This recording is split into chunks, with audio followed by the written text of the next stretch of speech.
Welcome so very much to those 15 minutes. I will talk to you about a couple of new employees we have here at the hospital at Söderälvsborgs sjukhus. From the title, you might guess what kind of co-workers I will talk to you about. Okay.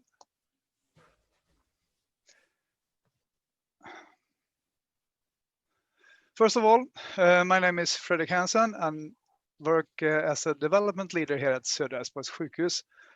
I've been here for approximately 7 years, and previous to that, I worked as a logistic consultant. In that previous work, I used to analyze a lot of flows of material and goods, and then I started here at the hospital and also did pretty much the same thing, analyzing patient flows instead, in and out of the hospital and in between the wards. For the last couple of years, our job has worked like as a development leader, and that includes things like daily improvements and so on. And I had the big opportunity to see how the staff actually works with the patient, but also with all the different IT systems that we have here at the hospital. For the last 3 years, I have the great opportunity to work with innovations. And these innovations are what I'm going to talk about. Okay, it's changed picture without me knowing. But anyway, Söderälvsborgs Hospital is a mid-size hospital in Sweden, I would say. We are situated in the southwest corner of Sweden. We have about 400 beds and approximately 400,000 visitors a year, and also 4,000 employees. A mid-size hospital in Sweden, and also quite average regarding the challenges in the future and as we speak. These are some articles that are pretty easy to find in the newspapers and on the website, and I tried to translate them, but they're all about how our challenges at the hospital and in Sweden as well. We have a few hospital beds. Those hospital beds that we have difficulties to keep open due to lack of nurses and doctors and so on. We're going to need a lot of new nurses and doctors in the future, but we also have a lot of people like me, administrative people, that are doing a lot of job, but also the nurses and the doctors do a lot of job in the systems as well. So the question is, do we really use our resources for the best thing, that is meeting the patients? A couple of years ago, 3 years ago, I heard about this RPA, robotic processing automation. The picture in the middle is not translated, but it's to illustrate how it is here at the hospital and in many hospitals in Sweden in a way. We have a lot of IT systems that don't really communicate well with each other. So we are using good clinical staff to transform or move informations in and between the systems.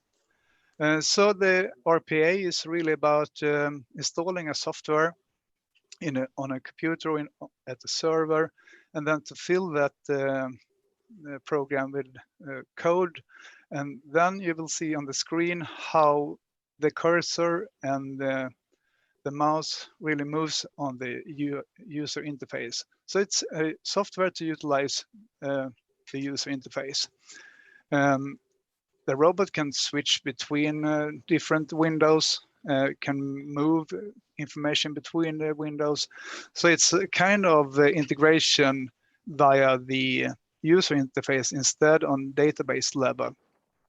It simulates the keyboard strokes and mouse movements, and also use the exact same licenses as we ordinary users use. It's really suitable when you have an old and complex IT environment.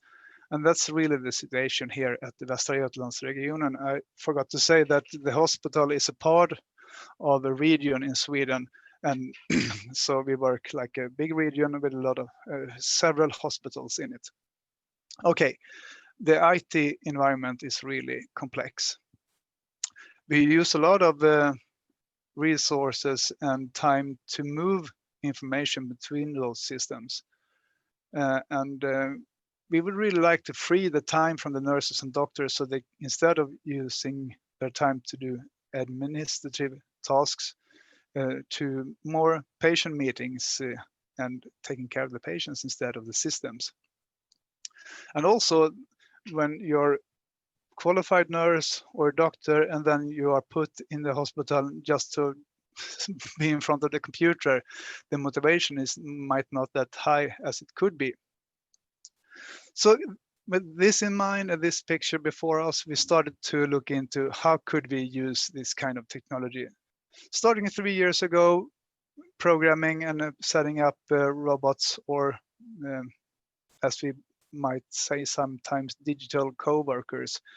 We have up till last December developed 4 robots. The first robot is called the X-ray robot. The name might be fancier than what it actually is, but we have 2 systems here at the hospital. One ordinary IT system at the emergency ward. That's the most common IT system we have. It's always on the computers in front of us wherever we are. When a patient then is supposed to go through an X-ray, the doctors at the emergency ward have to jump into another system, enter the request for the X-ray, and then the patient is going through X-ray, and the answer is then delivered in that separate IT system as well. So there's no flag in the IT system at the emergency ward that there is an answer on an X-ray question. What a robot is doing right now, it's constantly comparing those 2 IT systems. Every 5th minute, it goes into the emergency ward IT system and also in the X-ray IT system. If the robot finds a match between those 2 systems, it will go into the emergency ward IT system and enter a text like the X-ray is done and answered. And this particular robot on this mid-size hospital has freed up about 1,500 hours from the nurses at the emergency ward. So it's quite significant for us, it is. And that's a kind of robot that constantly work in the background over and over again, 24/7, 7 days a week. Then we have another kind of robot. That's more of an assistant, really. You know, in Sweden, when you're on, you hurt yourself and you have to be on sick leave, you need a certificate to enable to get the insurance money. Previous, the doctors, and this is regarding orthopedic diagnosis. Those diagnoses are pretty easy to standardize. I mean, a broken bone is a broken bone, and the time that you are on sick leave is pretty much the same for every kind of diagnosis. But it was a quite difficult task to go into the IT system to produce those medical certificates. What we've done then is to create some 200 templates for 200 diagnoses. So when the doctor at the emergency ward meet a patient and taking care of the patient, and the patient is going home with his or her broken bone, the doctor goes into the medical certificate system, put in some basic figures like patient ID and diagnosis. And then the doctor hits a control Q, hotkey, and the robot takes over and take the information from the templates to fill in the medical certificate instead. It's done in like 5 seconds. The certificate is populated, and also the length of the sick leave is entered. Previous, the doctors were kind of afraid really to put in too much time because they thought that the patient could go back to work faster than they really could do. So 40% of the certificates were too short, so the patient had to call the hospital in order to get the sick leave extended.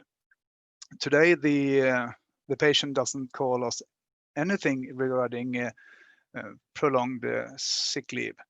So it have reduced a lot of time for the doctors at the emergency ward, but also a lot of time at the other parts of the hospital that previously got the phone calls from the patient that couldn't work and had too short of a sick leave. So that's an assistant really that's on the computer and takes over and helps you and then hands the task back to you and say, I'm ready. Down in the left corner, we have another robot that were doing fine until we had to stop it. We have a lot of external care provider. Many are those kind of patients that are older and have some sort of help in their home, or they are at another care provider, basically. And when that care provider send a patient to us at the hospital, they use a web interface to communicate with us. They've put in things like the status of the patient and why the patient is coming to the hospital and so on. Previous, that web interface were separate from the systems at the hospital, but we then set up a robot to transfer the information between that web interface and our internal systems. It was moving the tasks around. When a patient, for instance, were admitted into the hospital, the robot moved all the things concerning the patient from the emergency ward to the actual ward that the patient were staying. So basically, moving information about the patient in and between the hospital. Then in the lower right corner, we have this TSI robot. It's not easy to translate the TSI robot, but it's really a robot that sends push notifications to the wards when the patient is admitted from the emergency ward. The next slide will hopefully make it a little bit more clear. Up till until we had this TSI robot, the normal flow was that the patient arrived at the emergency ward.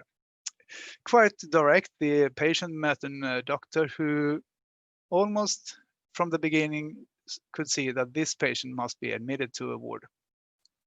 But the patient was still treated at the emergency ward for like 1 to 4 hours.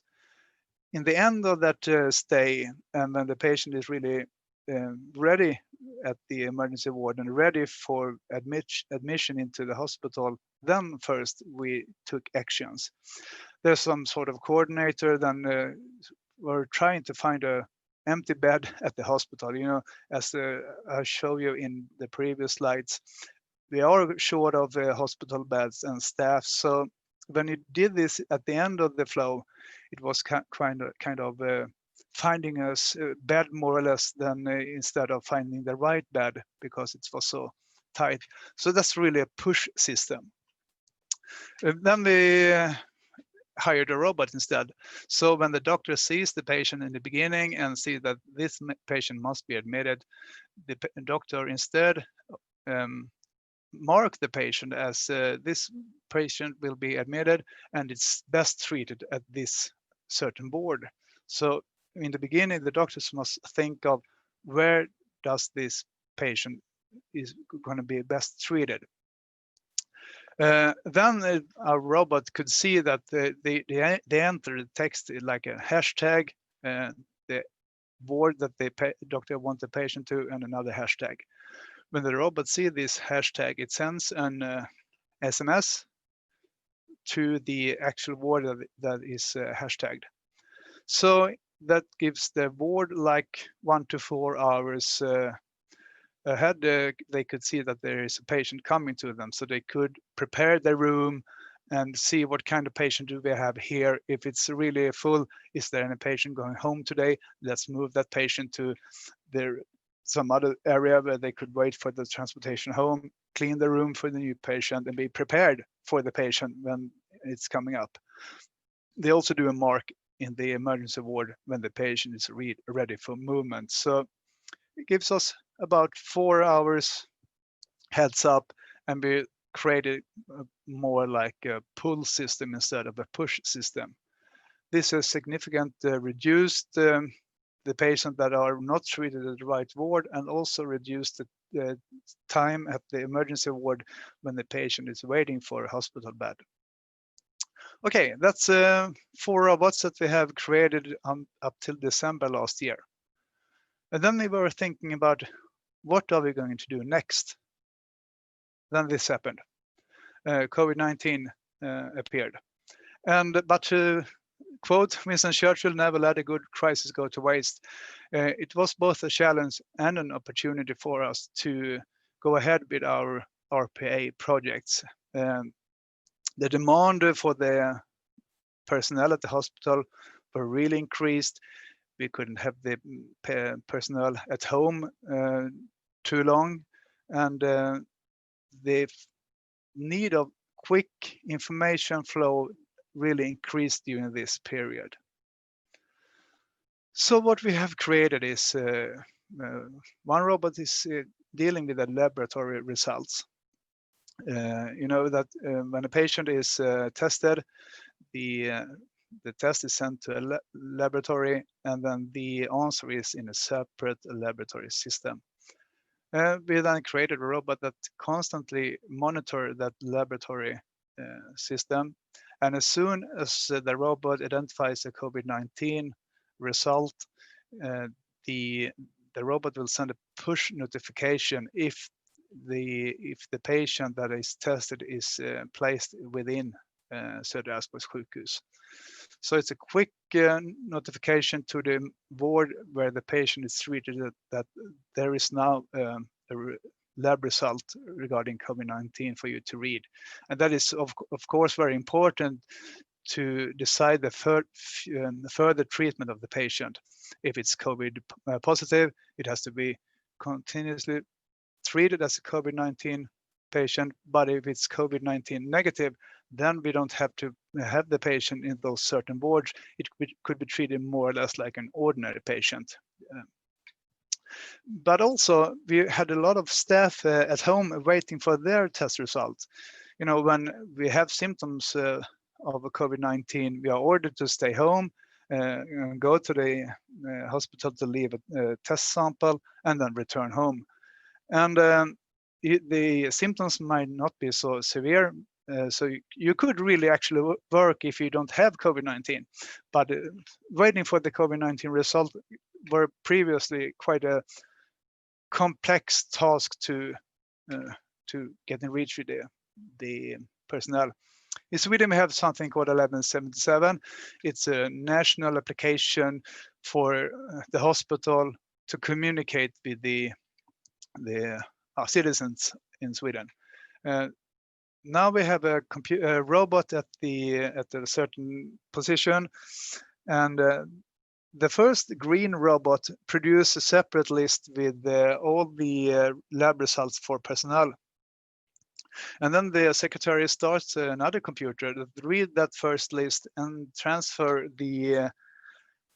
that list to a message more or less in this 1177. And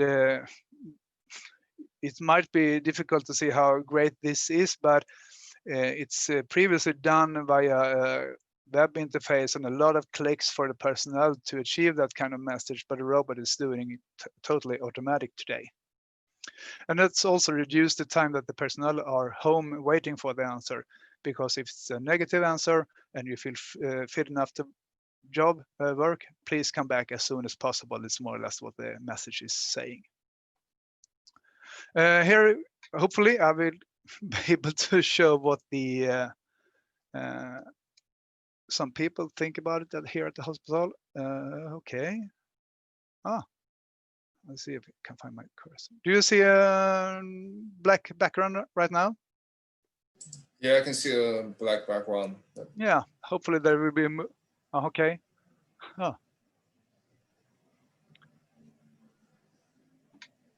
We can't hear the sound. This is a common problem. Yeah, but there's sound. Yeah. But it's texted, so let's see the text. Okay.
I see you use a very extensive notion of what a robot is. Great Yeah. talk. I don't know how much time I have left. I have this last slide here, but maybe my time is out now. Go ahead. Go ahead. Okay. We also, nej. There's a movie in the background. Sorry.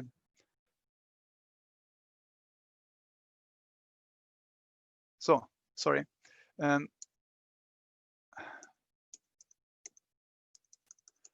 Well, we have two additional COVID-19 robots. One is the SMS robot. That robot was created to reduce the risk of further spread of COVID-19. So it really looks into the system, what patients are booked for a meeting the upcoming week. Depending on the kind of meeting, the robot sends different messages to the patient waiting for a meeting. You might wonder, why do we have to send an SMS regarding COVID-19 when there is a telephone meeting? But those kind of patients might have to go to a lab to give blood samples before the phone meeting. So it's really necessary for them to behave in a certain way if they have COVID-19 symptoms. So that's a nice robot that are working every morning at 8 o'clock.